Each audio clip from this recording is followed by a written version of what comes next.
જાન્યુઆરીએ પીએમ મોદી સોમનાથ દાદાના દર્શને આવશે। તેઓ સોમનાથ આવવાના છે। રાત્રે સોમનાથ ટ્રસ્ટની બેઠકની અધ્યક્ષતા કરશે। કોરિડોર સહિત વિકાસ યોજનાઓની તેઓ સમીક્ષા કરશે અને 11મી જાન્યુઆરીએ સોમનાથમાં જાહેર સભાને સંબોધશે। પીએમ મોદી 1000 અશ્વોનું પ્રદર્શન નિહાળશે। 8 થી 11 જાન્યુઆરી સુધી વિવિધ કાર્યક્રમોનું આયોજન કરવામાં આવ્યું છે। 2026માં સોમનાથ પર હુમલાના 1000 વર્ષ પૂર્ણ થવા જઈ રહ્યા છે। જિલ્લા વહીવટી અને પોલીસ તંત્ર દ્વારા તમામ તૈયારીઓ કરવામાં આવશે। ડેપ્યુટી સીએમ હર્ષ સંઘવી આજે સોમનાથમાં તેને લઈને એક બેઠક યોજવાના છે।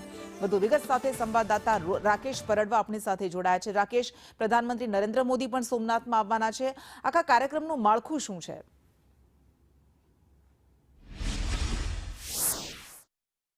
કૃષ્ણા, ચોક્કસથી જે મહત્વપૂર્ણ વાત છે 1026 અને અત્યારે હાલ 2026 એટલે જાન્યુઆરી 1026 ને 1000 વર્ષ પૂર્વે મોહમ્મદ ગઝનવીએ સોમનાથ મંદિર ઉપર ચડાઈ કરી હતી અને આ એના 1000 વર્ષ પૂરા થઈ રહ્યા છે ત્યારના ઉપલક્ષમાં એક વિશેષ કાર્યક્રમ સોમનાથ ખાતે યોજાવા જઈ રહ્યો છે। દેશના પ્રધાનમંત્રી અને ખાસ કરીને સોમનાથ મંદિર ટ્રસ્ટના જે ચેરમેન અધ્યક્ષ પણ છે નરેન્દ્રભાઈ મોદી 10 તારીખે સાંજે સોમનાથ ખાતે આવે છે। સોમનાથ મંદિરના દર્શન બાદ જે પ્રમાણે વિગત મળી રહી છે તે મુજબ સોમનાથ ટ્રસ્ટની મહત્વપૂર્ણ બેઠક યોજાશે।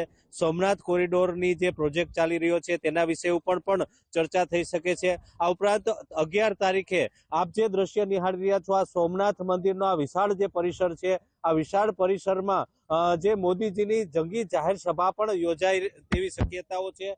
હાલ જે એજન્સીઓને કામ આપી દેવામાં આવ્યું છે, સુરક્ષા એજન્સીઓ છે તે પણ અહીં આવી ચૂકી છે અને જે મંદિરના સ્ટેજ અને બાકીની જે તમામ કામગીરી છે તે પણ હાલ યુદ્ધના ધોરણે સોમનાથ મંદિરમાં ચાલી રહી છે। એટલે 11 તારીખે જંગી જાહેર સભાને પણ સંબોધન કરે તેવી શક્યતાઓ છે। ખાસ કરીને મોદીજીનું રાત્રિ રોકાણ છે એટલે અનેકવિધ કાર્યક્રમો પણ થઈ શકે છે। 3 દિવસ સુધી રંગારંગ કાર્યક્રમોનું પણ આયોજન અહીં થયેલું છે। એટલે કહી શકાય કે પ્રધાનમંત્રીના આગમનને લઈને જે અહીંનું સ્થાનિક જિલ્લા વહીવટી તંત્ર છે તે સતર્ક બન્યું છે, સાબદું બન્યું છે।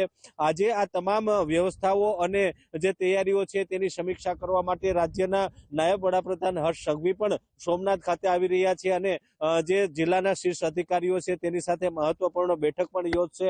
એટલે કહી શકાય કે મોદીજીના આગમનને લઈને અહીં તડામાર તૈયારીઓ છે જે ચાલી રહી છે। કૃષ્ણા, જી બિલકુલ, આભાર આપનો।